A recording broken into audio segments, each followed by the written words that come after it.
Hello friends, Pandian ஸ்டோரில் என்ன நடக்குதுன்னு பார்க்கலாம் வாங்க. வீடியோவை ஸ்கிப் பண்ணாமல் கடைசி வரைக்கும் பாருங்கள். நம்ம அப்போ தான் இப்போது சக்திவேல் முத்துவேல் இவங்க கிட்ட போய் சொல்கிறாங்க, அரசிக்கு குமாரை கல்யாணம் பண்ணிக்கிறதுக்கு துளி கூட விருப்பம் இல்லையா அப்படின்னு சொல்லிட்டு. இதை கேட்ட சக்திவேலுக்கு பயங்கரமாக கோவம் வருது. ஆத்தா, உன்னை யார் ஆத்தா, உன்னை யார் அந்த வீட்டுக்கெல்லாம் போயிட்டு பொண்ணு கேட்க சொன்னது? நான் போகிறப்பவே வேண்டான்னு தானே சொன்னேன். அவங்க யாருமே சரியில்லை. அதே சமயம் அவங்க பிச்சைக்கார குடும்பம். போயும் போயும் பிச்சைக்கார குடும்பத்திலேருந்து என் பிள்ளை குமாருக்கு பொண்ணு எடுக்கணுமா? அதெல்லாம் எப்போவுமே நடக்கவே நடக்காது. ஏதோ நீ ஆசைப்படுறேன்னு சொல்லிட்டு தான் நான் சைலண்ட்டாக இருந்தேன் அப்படின்னு சொல்லிட்டு சக்திவேல் ஓவராக சீனை போட்டுக்கிட்டு இருக்காங்க. உடனே இங்கே முத்துவேல் இருந்துட்டு, சக்தி நீ கொஞ்சம் அமைதியாக இரு. ஆத்தா, நான் அப்போவே சொன்னேன்லத்தா, அவங்க வீட்டில் உள்ள யாருக்குமே குமாருக்கு அரசியை கல்யாணம் பண்ணி கொடுக்கறதுக்கு விருப்பம் இருக்காதுன்னு சொல்லிட்டு. இவன் இம்புட்டு தூரம் தப்பு செஞ்சால் யாருக்கு தான் பொண்ணு கொடுக்கணும்னு தோணும்? ஏன் எந்த ஒரு பொண்ணுமே தனக்கு வர புருஷன் நல்லவனாக இருக்கணும்னு நினைக்க மாட்டாளா? இப்படிப்பட்டவனை யார் கல்யாணம் பண்ணிப்பா அப்படின்னு சொல்லிட்டு. உடனே இங்கே சக்திவேல் இருந்துட்டு, போது நிறுத்துங்கண்ணே, எப்போ பார்த்தாலும் குமாரை குத்தி காட்டியே பேசிக்கிட்டு இருக்கீங்க. அப்படி என்ன அவன் பெரிய தப்பு பண்ணிட்டான்? இங்கே பாருங்க, தேவையில்லாமல் என் பிள்ளைய பற்றி யாரும் தப்பாக பேசாதீங்க. அவன் இனிமே நல்லபடியாக இருப்பான். அவனுக்கு ஏற்ற பொண்ணா, நல்ல பொண்ணாக பார்த்து நான் கல்யாணம் பண்ணி வைப்பேன் அப்படின்னு சொல்லிட்டு சொல்கிறாங்க. ஸோ குமார் ரூம்குள்ளே போயிட்டு பயங்கரமாக ஃபீல் பண்ணி அழுகிறாங்க. நம்ம ஏன் இப்படி இருக்கணும்? நம்ம ஏன் ரவுடிசம் பண்ணிக்கிட்டு இருக்கணும்? நம்ம நல்லவனாக மாறக்கூடாதா? நல்லவனாக மாறி நம்ம அரசியை கல்யாணம் பண்ணிக்கணும் அப்படின்னு சொல்லிட்டு குமார் வந்து நினைக்கிறாங்க. எத்தனையோ டைம் அப்படியெல்லாம் நினச்சிருக்காங்க. இருந்தாலும் அவங்களால அவங்களோட இயல்பான கேரக்டரை மாற்றிக்க முடியல அப்படின்னு தான் சொல்லணும். ஸோ மாறணும்னு நினைக்கிறாங்க. அதே சமயம் இந்த அரசிக்கு நான் பெரிய உலக நினைப்பா. அவள் என்னை வேண்டான்னு சொல்கிறாளே, அவளுக்கு இருக்குது. அவகிட்ட நம்ம பேசி ஆகணும் அப்படின்னு சொல்லிட்டு காலேஜ் போகிற வழியில் வந்து இங்கே குமார் வந்து நின்றுக்கிட்டு இருக்காங்க. இப்போது என்ன இன்னுமே வரவே இல்லையே, சரி ரொம்ப பசிக்கிற மாதிரி இருக்குது, டீயாச்சு குடிச்சிட்டு வருவோம்னு சொல்லிட்டு குமார் வந்து டீ கடைக்கு போயிடுறாங்க. ஸோ இங்கே நம்ம அரசி அப்போ தான் காலேஜுக்கு போய்கிட்டு இருக்காங்க. யதார்த்தமாக அந்த ஸ்வீட் செய்வாங்க இல்லையா, பாண்டியன் ஸ்டோர் கடையில் கூட கொண்டு போயிட்டு அதை சேல்ஸ் பண்ணி கொடுக்க சொல்லுவாங்க இல்லையா, அவங்க வந்து வராங்க. அரசியை பார்த்துட்டு, ஹாய்ங்க, எப்படிங்க இருக்கீங்க, நல்லா இருக்கீங்களா அப்படின்னு சொல்லிட்டு. நல்லா இருக்கேன். ஆமாம், எதுக்காக நீங்கள் டெய்லியும் எனக்கு வாட்ஸ்அப்பில் மெசேஜ் பண்ணுறீங்க? இதெல்லாம் வேண்டாங்க அப்படின்னு சொல்லவும், உடனே இங்கே நம்ம அந்த ஸ்வீட் செய்கிறவங்க இருந்துட்டு, இங்கே பாருங்கள் அரசி, நீங்களும் நானும் ஒரு பெஸ்ட் ஃப்ரெண்டு, அப்படி தான். ஃப்ரெண்டுனா ஒரு மெசேஜ் கூட பண்ணிக்கக்கூடாதா என்ன அப்படின்னு சொல்லி கேட்கவும், சரி ஓகே அப்படின்னு சொல்லிட்டு ரெண்டு பேருமா பேசிக்கிட்டு இருக்காங்க. ஸோ நம்ம குமார் வந்து டீ குடிச்சிட்டு அப்போ தான் வந்து நிற்கிறாங்க, அரசி ஒன்றும் வரலையேன்னு சொல்லிட்டு. ஸோ ரெண்டு பேரும் பேசிக்கிட்டு இருக்கிறத பார்த்துட்டு பயங்கரமாக ஷாக் ஆகுறாங்க. இவன் கூட அடிக்கடிக்கு பேச ஆரம்பிச்சிட்டா, இதை நம்ம இப்படியே விட்டுறக்கூடாது, அரசி நம்ம கூட மட்டும்தான் பேசணும் அப்படின்னு சொல்லிட்டு நினைக்கிறாங்க. ஸோ இங்கே அரசி வந்ததுமே, அரசிக்கிட்ட வந்ததும், இங்கே பாரு அரசி, என்ன உன் மனசில் உலக அழகின்னு நினைப்பா?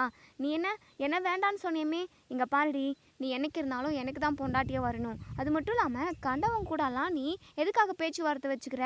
இங்கே பார், நீ யார் கூடயுமே பேசக்கூடாது. இவன் கூட எதுக்காகடி பேசுகிற? இங்கே பாருடா, நான் கல்யாணம் பண்ணிக்க போகிற பொண்ணு, இவகிட்ட நீ பேசவே கூடாது. இன்னொரு நாளைக்கு இப்படி நீ ரோட்டில் நின்று பேசுகிறத பார்த்தேன் அப்படின்னா கை காலெல்லாம் உடச்சிடுவேன். அந்த பேசுகிற வாயை உடச்சி இழுத்து நாக்கெல்லாம் இழுத்து கட் பண்ணிடுவேன் அப்படின்னு சொல்லிட்டு இங்கே குமார் வந்து அவங்கள மிரட்டுறாங்க. உடனே இங்கே அரசி இருந்துட்டு, இங்கே பாரு, நீ என்ன அவங்கள மிரட்டுற?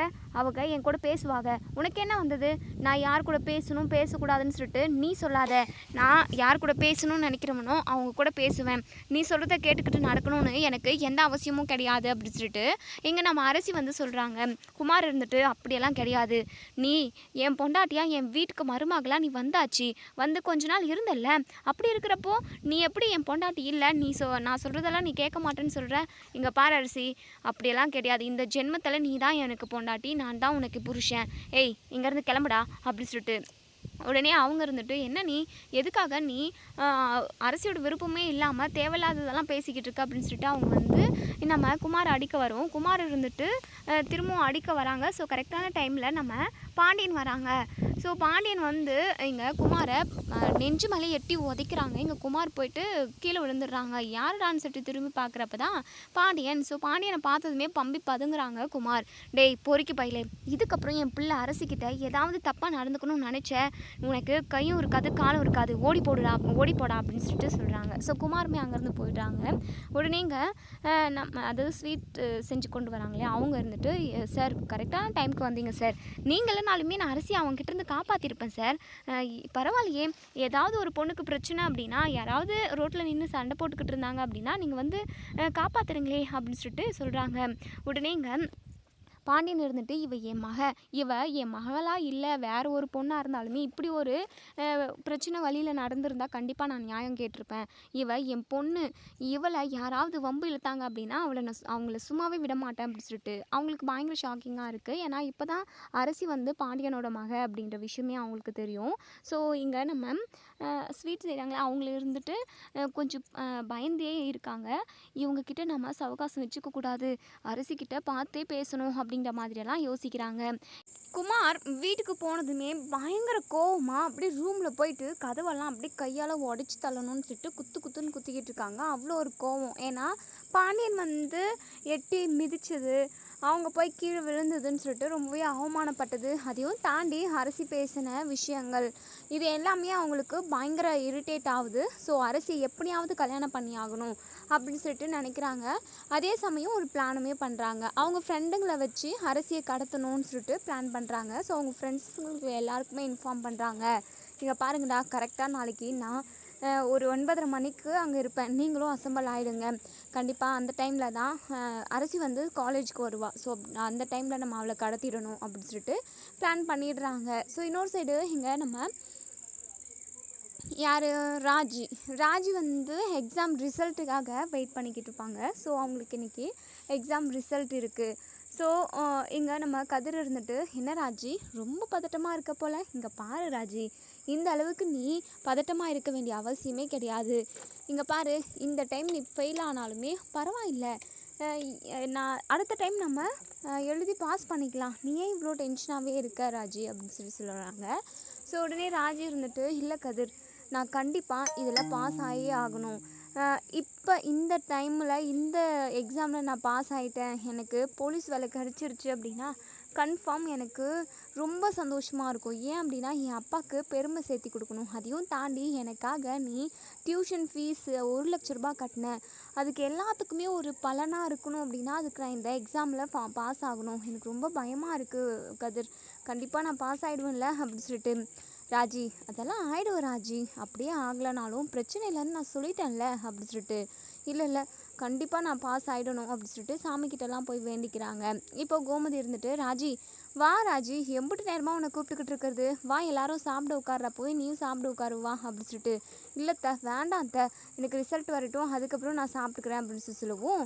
ஏய் ராஜி, என்னம்மா இது, அது வர வேண்டிய நேரத்தில் கரெக்டாக வரும், இப்போது சாப்பிட்ற டைம், நீ வா சாப்பிடுவா அப்படின்னு சொல்லிட்டு கட்டாயப்படுத்தி கூப்பிட்டுக்கிட்டு வராங்க.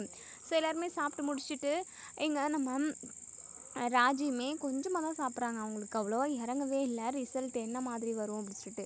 ஸோ 10 o'clock ஆயிடுச்சு. அதுக்கப்புறம் அவங்க நம்பரெல்லாம் ஃபோனில் நெட்டில் போட்டு பார்க்குறாங்க. ஸோ நம்ம ராஜி பாஸ் ஆகிடுறாங்க. இங்கே நம்ம கதிர் அதை பார்த்துட்டு, இதை வந்து நம்ம ராஜிக்கிட்ட சொல்லக்கூடாது, அவகிட்ட சின்னதாக விளையாடலாம் அப்படின்னு சொல்லிட்டு நினைக்கிறாங்க. உடனே ராஜி இருந்துட்டு, கதிர் என்ன கதிர், நான் பாஸாக ஃபெயிலாக சொல்லு கதிர், எவ்வளோ மார்க் எடுத்திருக்கேன் அப்படின்னாலாம் கேட்குறாங்க. நம்ம கதிர் வந்து முகத்தை ஒரு மாதிரி டல்லாக வச்சுக்கிறாங்க. என்ன கதிர், உன் முகமே சரியில்லை, அதில் என்ன போட்டிருக்கு சொல்லு கதிர், நான் பாஸ் ஆகி ஃபெயிலா அப்படின்னு சொல்லிட்டு. ராஜி சாரி ராஜி, நீ ஃபெயில் ஆகிட்ட அப்படின்னு சொல்லிட்டு நம்ம ராஜி ஓன்னு பயங்கரமாக அழுகுறாங்க. இங்கே நம்ம கோமதி இருந்துட்டு, ராஜிமா அழுகாதம்மா, இப்போ இல்லைன்னா அடுத்த டைம் பாஸ் பண்ணிக்கலாம், இப்போ ஏன் நீ இவ்வளோ அழுகுற அப்படின்னு சொல்லி கேட்கவும், இல்லைத்த இந்த எக்ஸாமுக்காக நான் மட்டும் இல்லை கதிருமே ரொம்ப கஷ்டப்பட்டான், என் கூட நைட்டு பகலாக உட்காந்துக்கிட்டே இருப்பான், நான் படிக்கிறப்பெல்லாம் அங்கே இங்கேன்னு என்ன ட்ரைனிங் கூட்டிகிட்டு போவான், அது இதுன்னு எவ்வளவோ எனக்கு இந்த விஷயத்தில் அவன் ஹெல்ப் பண்ணியிருக்கான், அவனுக்கு ஒரு நான் மரியாதை சேர்த்தி கொடுக்காம போயிட்டானே, அவனை இப்போ எல்லார் முன்னாடியும் அவமானப்பட்டு நிற்பான், எல்லாரையும் தாண்டி எல்லாரையும் எதிர்த்து எனக்காக அவன் 1,00,000 ரூபாய் ஃபீஸ் கட்டினான், எல்லாமே போச்சு வேஸ்ட்டு அப்படின்னு சொல்லிட்டு பயங்கரமாக அழுகுறாங்க. நான் இனிமேல் உயிரோடவே இருக்க மாட்டேன் அப்படின்னு சொல்லுவோம். ராஜி அப்படி பெரிய முடிவு விபரீதமான முடிவெல்லாம் எடுத்துடாத, நீ பாஸ் ஆகிட்ட ராஜி அப்படின்னு சொல்கிறாங்க. என்ன சொல்கிற கதிர் அப்படின்னு சொல்லிட்டு பயங்கரமாக ஹாப்பியாக ஃபீல் பண்ணுறாங்க. உடனே கதிரை அடிக்க வராங்க. போ கதிர், இந்த விஷயத்தில் தான் நீ விளையாடுவியா, நான் ரொம்ப பயந்துட்டேன் தெரியுமா, நான் உண்மையாகவே ஃபெயில் ஆகிட்டணும்னு சொல்லிட்டு ரொம்ப பயந்துட்டேன் அப்படின்னு சொல்லிட்டு இங்கே நம்ம ராஜி வந்து சொல்கிறாங்க. ஸோ கதிர் இருந்துட்டு, என்ன ராஜி, அது எப்படி நீ ஃபெயில் ஆகுவ, உனக்காக இந்த குடும்பமே உறுதுணையாக நின்றுச்சு, அதையும் தாண்டி நைட்டு பகலாக நீ கண் விழிச்சு அவ்வளோ ஒர்க் அவுட் பண்ண, இது எல்லாமே வேஸ்ட் ஆகுமா என்ன, கஷ்டப்பட்டதுக்கான பலன் கண்டிப்பாக எப்போவுமே உண்டு ராஜி, நீ பாஸ் ஆகிட்ட அப்படின்னு சொல்லிட்டு. அதுக்கப்புறம் இன்றைக்கே அவங்க அதாவது கால் பண்ணி கூப்பிடுறாங்க. ஸோ இன்றைக்கி ஒரு இன்டர்வியூ இருக்குது, அதை அட்டன் பண்ணிங்க அப்படின்னா கண்டிப்பாக நாளைக்கே உங்களுக்கு போலீஸ் வேலை கன்ஃபார்ம் ஆகிடும் அப்படின்ற மாதிரி ஃபோன் பண்ணுறாங்க. ஸோ ராஜியுமே ரொம்ப சந்தோஷப்படுறாங்க. அதுக்கப்புறம் நம்ம ராஜியும் கதிரும் அங்கே போயிட்டு ஒரு அந்த இன்டர்வியூ அட்டன் பண்ணுறாங்க. ஸோ இன்டர்வியூலுமே இங்கே நம்ம ராஜி வந்து பாஸ் ஆகிடுறாங்க. நாளையிலேருந்து நீங்கள் யூனிஃபார்ம் போட்டுக்கிட்டு நீங்கள் வேலையில் வந்து ஜாயின் பண்ணிடலாம் அப்படின்னு சொல்லிட்டு அந்த ஆஃபீஸர்ஸுமே சொல்லி அனுப்புகிறாங்க. ஸோ வீட்டுக்கு வந்ததுமே அவ்வளோ ஒரு சந்தோஷமாக நம்ம கோமதி வந்து கட்டி பிடிச்சிக்கிட்டு விஷயத்த சொல்கிறாங்க. எனக்கு ரொம்ப சந்தோஷமாக இருக்குத்த, இந்த விஷயத்த இப்போவே நான் என் அப்பா கிட்ட சொல்லணும், நான் அங்கே அப்பா கிட்ட போயிட்டு வந்துடுவா அப்படின்னு சொல்லிட்டு. சரிம்மா சந்தோஷமாக போயிட்டு வா, உன் அப்பாவை பார்த்து நீ இந்த சந்தோஷமான விஷயத்த சொல்லு அப்படின்னு சொல்லிட்டு. இப்போ நம்ம ராஜி இருந்துட்டு கதிர் நீ என் கூட வா கதிர் அப்படின்னு சொல்லிட்டு. இல்லை ராஜி, நாங்கள் வந்தேன் அப்படின்னா உன் சித்தப்பாவுக்கு பிடிக்காது, தேவையில்லாமல் ஏதாவது சண்டை வரும், சந்தோஷமாக இருக்கிற டைமில் எதுக்காக நம்ம தேவையில்லாமல் எல்லாரோட மனசையும் கஷ்டப்படுத்தணும், வேணாமே நீ மட்டும் போயிட்டு வா ராஜி அப்படின்னு சொல்லிட்டு. என்ன கதிர், எம்பிட்டு பெரிய சந்தோஷமான விஷயத்த அப்பா கிட்ட சொல்ல போகிறோம், அப்போது நீ என் கூடவே இருக்கணும்ல, அப்போ தானே எனக்கும் கெத்தாக இருக்கும். அது மட்டும் இல்லாமல் நம்ம எல்லாரையுமே அவமானப்படுத்தி பேசின ஆட்கள் அங்கேவுமே இருக்காங்க. ஸோ அவங்க முன்னாடி நம்ம கெத்தாக இருக்க வேண்டாமா, வா கதிர் அப்படின்னு சொல்லிட்டு கதிரையுமே கூட்டிகிட்டு போகிறாங்க. ஸோ இவங்க 2 பேருமே இப்போது அங்கே வீட்டுக்குள்ளே போகவும் முத்துவேல் இருந்துட்டு வா ராஜிமா, வாங்க கதிர் தம்பி அப்படின்னு சொல்லிட்டு. உடனே இங்கே வடிவை கூப்பிடுறாங்க. வடிவு வடிவு யார் வந்திருக்கா பாரு வா அப்படின்னு சொல்லிட்டு. வடிவுமே வராங்க. ராஜி வா ராஜி, வாங்க மாப்பிள்ளை உட்காருங்க, நான் போய் டீ போட்டு கொண்டு வரேன் அப்படின்னு சொல்லிட்டு. உடனே இங்கே நம்ம ராஜி இருந்துட்டு அம்மா நீ ஈஸியாக டீயை மட்டும் போட்டு தப்பிச்சிடலான்னு பார்க்குறியா, நீ நிறைய ஸ்வீட் செய்ய வேண்டிய நேரம் வந்திருக்கு அப்படின்னு சொல்லிட்டு. என்னடி சொல்கிறேன், எனக்கு ஒன்றுமே புரியல.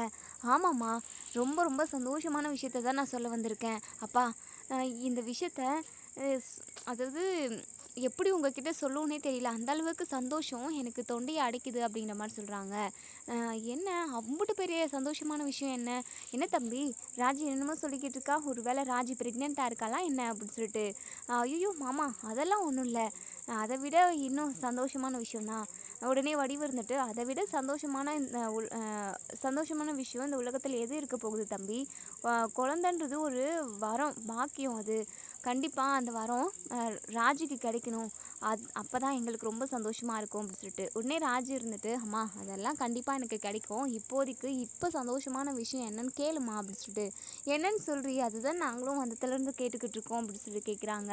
ஸோ ராஜி அப்பா நான் போலீஸ் எக்ஸாமில் பாஸ் ஆகிட்டேன்ப்பா, நாளைக்கு வேலைக்கு வந்து ஜாயின் பண்ணியிருக்க சொல்லியிருக்காங்க, நான் இன்டர்வியூலுமே போய் பாஸ் ஆகிட்டேன் அப்படின்னு சொல்லிட்டு விஷயத்த சொல்லவும், இதை கேட்ட நம்ம சக்திவேலுக்கு பயங்கர சந்தோஷம், ஆனந்த கண்ணீர் வருது. வடிவுமே ராஜி என்ன சொல்கிற ராஜி, ஆமாம்மா அப்படின்னு சொல்லிட்டு, உன்னை நினச்சா எனக்கு ரொம்ப பெருமையாக இருக்குடி அப்படின்னு சொல்லிட்டு ரொம்பவே ப்ரௌடாக நினைக்கிறாங்க, எல்லாருமே ஃபீல் பண்ணுறாங்க. ஸோ அப்போ தான் சக்திவேலும் குமாரும் வராங்க. இந்த விஷயத்தை எல்லாத்தையுமே தெரிஞ்சுக்கவும் உடனே இங்கே சக்திவேலுக்கு பயங்கரமாக கடுப்பாகுது. ஆமாம் இவெல்லாம் போலீஸ் ஆகி என்னத்தை கிழிக்க போகிறா அப்படின்னு சொல்லிட்டு. உடனே இங்கே நம்ம ராஜ் இருந்துட்டு சித்தப்பா நான் போலீஸ் ஆகிற விஷயத்த உங்ககிட்ட சொன்னேன் அப்படின்னா நீங்கள் சந்தோஷப்படுவீங்கன்னு நினச்சேன், நான் போலீஸ் ஆகணும்னு சொல்லிட்டு நினச்சதே நீங்கள் தானே, எனக்காக அப்போ கூட சப்போர்ட் பண்ணது நீங்கள் தானே, ஏன் சித்தப்பா இப்படி பேசுகிறீங்க அப்படின்னு சொல்லிட்டு. உடனே நம்ம சக்திவேல் எதுவுமே பேசாமல் முகத்தை திருப்பிக்கிறாங்க. ஸோ அப்பத்தாவுக்குமே இந்த விஷயம் தெரிய வரவும் அப்பத்தாவுமே ரொம்ப ரொம்ப சந்தோஷப்படுறாங்க. ராஜிமா நீ ரொம்ப சந்தோஷமாக இருக்குவ, நீ நினச்சது எல்லாமே உனக்கு கிடைக்கும் அப்படின்னு சொல்லிட்டு இங்கே நம்ம அப்பத்தா வந்து வாழ்த்துக்கள் சொல்கிறாங்க. ஸோ அதுக்கப்புறம் பேசி முடிச்சுட்டு ஜாலியாக எல்லாருக்கூடையுமே சந்தோஷமாக பேசிட்டு ராஜியும் நம்ம கதிரும் திரும்ப வீட்டுக்கு வந்துடுறாங்க. ஸோ காலையிலேயே இங்கே நம்ம கதிரும் ராஜியும் அதாவது போலீஸ் ஆஃபீஸர்கிட்ட போய் பேசுகிறாங்க. ஸோ அப்பாயின்மெண்ட் ஆர்டருமே வாங்கிட்டு வராங்க, வேலையில் ஜாயின் பண்ணுறதுக்காக ட்ரெஸ்ஸு எல்லாமே வாங்கிட்டு வரத்துக்காக போயிருப்பாங்க. ஸோ இன்னொரு சைடு இங்கே குமார் வந்து அரசியை கடத்தணுன்றதுக்காக எல்லா ஏற்பாடுமே ஏற்கனவே பண்ணி வச்சுருப்பாங்க. ஸோ அரசி போகிற வழியில் வந்து நின்றுக்கிட்டு இருக்காங்க. அரசியுமே இப்போது ரெடியாகி காலேஜுக்கு கிளம்பிக்கிட்டு இருக்காங்க. ஸோ அவங்க தனியாக தான் நடந்து போய்கிட்டு இருக்காங்க. உடனே குமார் இருந்துட்டு அவங்க அடியாட்களுக்கு இன்ஃபார்ம் பண்ணுறாங்க, டேய் அரசி வராடா, எல்லாருமே அலர்ட் ஆகுங்க அப்படின்னு சொல்லிட்டு. உடனே இங்கே நம்ம அரசி முன்னாடி வந்து குமார் நிற்கிறாங்க. இங்கே பாரு எதுக்காக என் முன்னாடி வந்து நிற்கிற, நேற்று தானே என் அப்பா கிட்ட மிதி வாங்கினேன், ஏன் அப்போ கூட உனக்கு புத்தி வரலையா அப்படின்னு சொல்லிட்டு கேட்குறாங்க.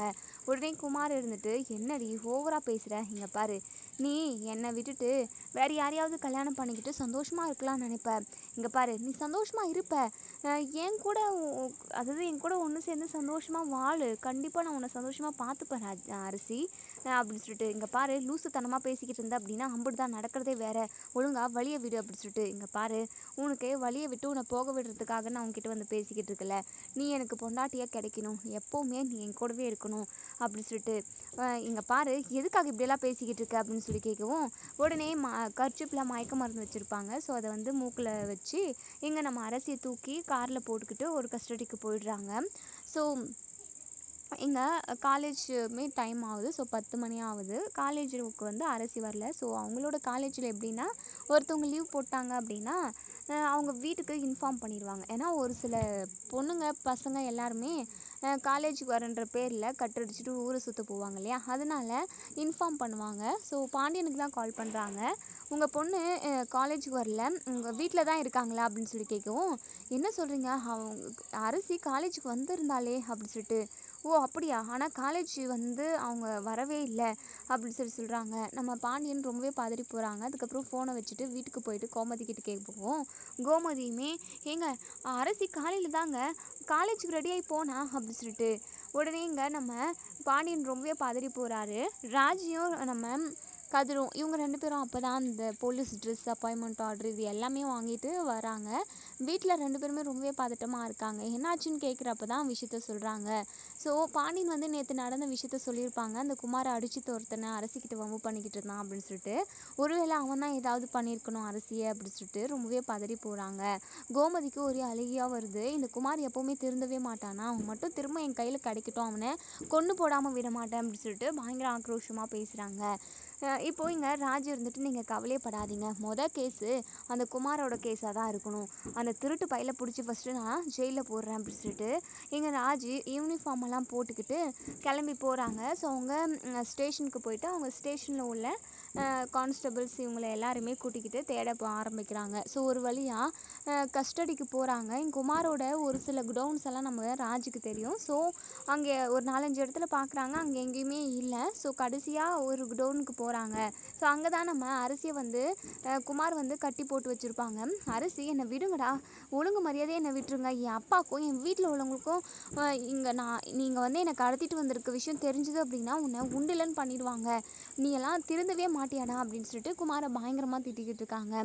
கரெக்டான சமயத்தில் இங்கே ராஜி வந்து போலீஸ் ட்ரெஸ்ஸோட யூனிஃபார்மோடு இங்கே வந்து நிற்கிறாங்க. ஸோ எங்கள் ராஜு இருந்துட்டு, டே குமார் அப்படின்னு சொல்லி கேட்கவும், அதாவது கூப்பிடுறாங்க. குமார் திரும்பி பார்க்கவும், இங்கே போலீஸ் ட்ரெஸ்ஸில் நிற்கிற நம்ம ராஜியை பார்த்துட்டு பயங்கரமாக ஷாக் ஆகுறாங்க. என்ன ராஜி, நீ போலீஸ் ட்ரெஸ்ஸோடு வந்திருக்க?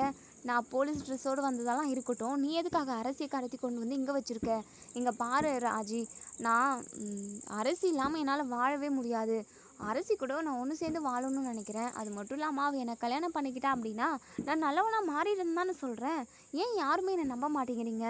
யாருமே எனக்கு சாதகமாக பேசுகிற மாதிரி தெரியல, அரசியை எனக்கு கல்யாணம் பண்ணி வைக்கிற மாதிரி தெரியல, அதான் அரசியை நானே கடத்தி நானே கல்யாணம் பண்ணிக்கலாம்னு நினைக்கிறேன். இங்கே பாரு, அரசியை வந்து நான் கொடுமை பண்ணவோ இல்லை சித்திரவதை பண்ணவோ எல்லாம் தூக்கிட்டு வர கிடையாது, அவளை சந்தோஷமாக ராணி மாதிரி பார்த்துப்பேன் அப்படின்னு சொல்லிட்டு குமார் வந்து சொல்கிறாங்க. ஸோ ராஜு இருந்துட்டு, இங்கே பாரு குமார், நீ பண்ணிக்கிட்டு இருக்கிறதால ரொம்ப ரொம்ப தப்பு, அரசிக்கு இந்த கல்யாணத்தில் விருப்பம் இருக்கணும், அதையும் தாண்டி அவங்க வீட்டு ஆளுங்க இப்படி எல்லாருக்குமே பிடிச்சிருக்கணும், யாருக்குமே பிடிக்காம உனக்கு மட்டும் பிடிச்சிருக்கு அப்படின்னா இதெல்லாம் கரெக்டா? இங்கே பாரு, ஒழுங்காக அரசி கையை கட்டி வச்சிருக்குல்ல அதெல்லாமே அவுத்து விடு, அந்த கவரெல்லாம் அவரு அப்படின்னு சொல்லவும், இங்கே பாரு ராஜி, தேவையில்லாமல் என் ரூட்டில் நீ குறுக்கிடாத, உன் வேலை என்னமோ அதை பாரு அப்படின்னு சொல்லிட்டு, என் வேலையே இதுதான்டா அப்படின்னு சொல்லிட்டு இங்கே குமாரை பல்லார்னு 4 அறை விட்டு அவங்க அதாவது கான்ஸ்டபிளை கூப்பிட்டு விலங்க எடுத்துகிட்டு வர சொல்கிறாங்க. கைக்கு போட்டு, ஏய் ராஜி, என்னடி பண்ணிக்கிட்டு இருக்க, ஒழுங்காக விடுடி அப்படின்னு சொல்லிட்டு, இங்கே பாரு, இப்போ நான் சாதாரண ராஜி கிடையாது, police officer Raji, inspector Raji அப்படின்னு சொல்லிட்டு,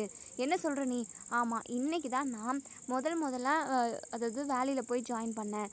இங்கே பாரு, இனிமே இந்த ராஜி யாருன்னு உனக்கு காட்டுவா, இனிமே நீ தப்புனா என்ன அப்படின்ற அளவுக்கு அதாவது கேட்பேன், அந்த அளவுக்கு நீ தப்பே பண்ணாத அளவுக்கு உன்னை நான் மாற்றுறேன், இனிமேல் நீ ஜெயிலில் தான் இருக்கணும், நீ களி சாப்பாடு மட்டும் தான் சாப்பிட்ணும் அப்படின்ற மாதிரி சொல்லவும், ராஜி, என்ன நீ லூசுத்தனமாக பேசிக்கிட்டு இருக்க, இங்கே பாருடி, நான் உன் அண்ணன் அப்படின்னு சொல்லிட்டு, நீ என் அண்ணனாவை கூட இரு, தப்பு செஞ்சால் அதுக்கான தண்டனை அனுபவிச்சு தான் ஆகணும். ராஜிமா இது அரசிமா, நீ பயப்படவே பயப்படாத, நான் பார்த்துக்கிறேன். கான்ஸ்டபிள்ஸ் இவங்கள, அதாவது இவனை தூக்கி ஜீப்பில் போடுங்க அப்படின்னு சொல்லிட்டு உடனே இங்கே குமாரை வந்து தரன்னு இழுத்துட்டு போகிறாங்க. ஸோ இங்கே அரசியை கூட்டிகிட்டு போயிட்டு நம்ம ராஜி வீட்டில் நிப்பாட்டுறாங்க. ஸோ பதறி போயிருந்த கோமதி, பாண்டியன், வீட்டில் உள்ள ஒட்டுமொத்த பேருமே அரசியை பார்த்ததுக்கப்புறம் தான் நம்ம கோமதி எல்லாருக்குமே ரொம்பவே நிம்மதியாக இருக்குது. அரசிமா அப்படின்னு சொல்லிட்டு உடனே நம்ம அரசியுமே அழுதுகிட்டே ஓடி வந்து இங்கே நம்ம கோமதியை கட்டி பிடிச்சிக்கிறாங்க. அரசிமா உனக்கு என்னாச்சு, நீ காலேஜுக்கு போகலன்னு சொல்லிட்டு பிரின்ஸிபால் கால் பண்ணியிருந்தாங்க, ஏன் நீ காலேஜுக்கு தானே காலையில் போனேன் அப்படின்னு சொல்லிட்டு உடனே இங்கே நம்ம அரசி இருந்துட்டு, நான் காலேஜுக்கு தான்மா போன வழியில் தான் இந்த குமார் என்னை கடத்தின்னு போயிட்டான், கடத்தி என்ன தான் கல்யாணம் பண்ணிப்பேன் அப்படின்னு சொல்லிட்டு அவன் ரொம்பவே உறுதியாக சொன்னான். அவன்கிட்டருந்து எப்படி தப்பிக்கிறதுன்னு சொல்லிட்டு தெரியாமல் நான் போராடிக்கிட்டு இருந்தேன். அப்போ தான் கரெக்டான டைமுக்கு ராஜி அணி வந்தாங்க. ராஜி அணி மட்டும் இல்லாமல் இருந்திருந்தா அப்படி தான் என் கதை முடிஞ்சு போயிருக்கும் அப்படின்னு சொல்லிட்டு பயங்கரமாக அழுகுறாங்க. உடனே இங்கே நம்ம பாண்டியனும் கோமதியும் இதை கேட்டதுமே பயங்கரமாக ஷாக் ஆகுறாங்க. பாண்டியனுக்கு பயங்கரமாக கோவம் வருது. ஓ, அந்த குமார் பொறுக்கி பையனா இப்படி ஒரு வேலையை பண்ணானா, அவனை நான் சும்மா விட மாட்டேன், அவனை வெட்டி கொண்டுட்டு நான் ஜெயிலுக்கு போகிறேன் அப்படின்னு சொல்லிட்டு இங்கே நம்ம பாண்டியன் பயங்கரமாக கோவப்படுறாங்க. உடனே இங்கே நம்ம ராஜி இருந்துட்டு, இங்கே பாருங்க மாமா, நீங்கள் அவனை வெட்டிட்டு ஜெயிலுக்கு போக வேண்டிய அவசியமே இருக்காது. ஏன்னா அந்த குமாரை 4 அறை விட்டு நான் இப்போது அவனை அரெஸ்ட் பண்ணிட்டேன். அவனை எப்படி நான் தண்டிக்கணுமோ அந்த வகையில் நான் தண்டிச்சுக்கிறேன் மாமா, நீங்கள் எதுவுமே இதில் இன்வால்வ் ஆக வேண்டாம் அப்படின்னு சொல்லிட்டு சொல்கிறாங்க. ஸோ கோமதி இருந்துட்டு, அதான் ராஜி பார்த்துக்கிறேன்னு சொல்கிறாள், இங்கே பாரு ராஜிமா, அவனை வெளியவே விட்டுறாத, கடைசி வரைக்கும் அவன் களிக்கு சாப்பிட்டுட்டு ஜெயிலுக்குள்ளே இருக்கட்டும், அவனுக்கெல்லாம் அதுதான் கரெக்டான தண்டனையாக இருக்கும் அப்படின்னு சொல்கிறாங்க. அத்தை நீங்கள் கவலையப்படாதீங்க அத்தை, அந்த குமாருக்கு தகுந்த பாடத்தை நான் காட்டுறேன், நான் கற்றுக் கொடுக்குறேன் அப்படின்னு சொல்கிறாங்க. ஸோ இன்னொரு சைடு இங்கே சக்திவேலுக்கு வந்து ராஜி வந்து நம்ம குமாரை அரெஸ்ட் பண்ண விஷயம் தெரியுது. ஸோ ரொம்பவே டென்ஷன் ஆகுறாங்க. முத்துவேல்கிட்ட பார்த்தீங்களாண்ணே, இன்றைக்கி தான் போலீஸ் வேலையில் ஜாயின் பண்ணா, இன்றைக்கே நம்ம குடும்பத்துக்கு மிகப்பெரிய ஆப்பா அந்த ராஜி வச்சுட்டா பார்த்தீங்களாண்ணே.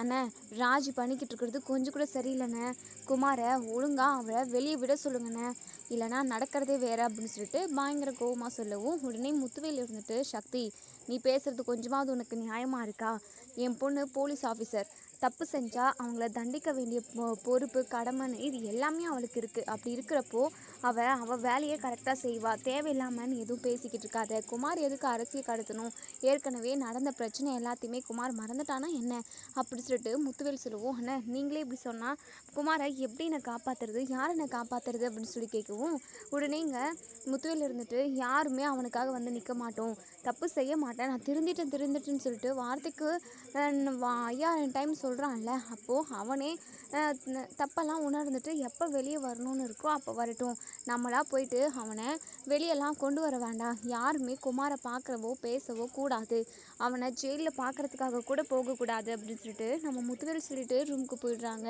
சக்திவேலுக்கு என்ன பண்ணுறதுனே தெரியல, எப்படியாவது தன்னோட பிள்ளைய வெளியே கொண்டு வந்துடணும்னு நினைக்கிறாங்க.